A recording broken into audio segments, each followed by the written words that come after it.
瞌着咗添。尾班車總站啫，咁快一個人都落晒嘅。唉，喂，咩料啊？出面黑掹掹嘅，列車好似喺條隧道裏面喎。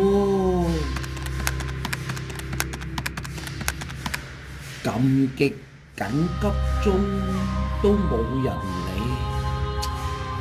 唉，睇嚟要打爛座位上嘅玻璃窗，爬出去車頭問下車長發生咩事先。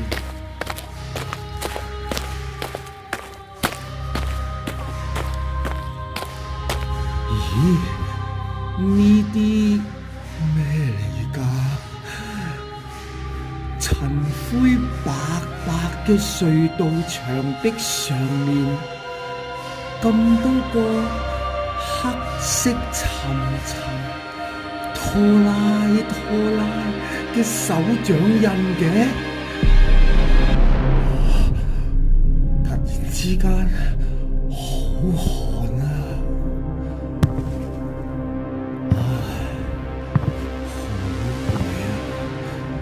終於嚟到車頭啦！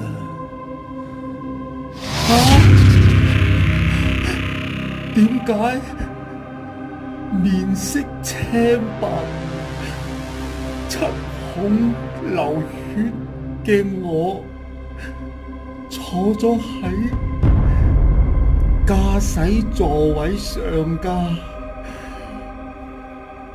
特別新聞報道。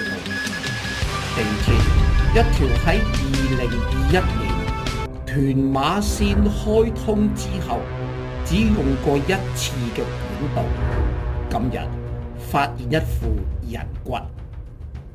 經法醫檢驗證實，該骸骨有被大型嘅重金屬硬物猛烈撞擊過嘅痕跡。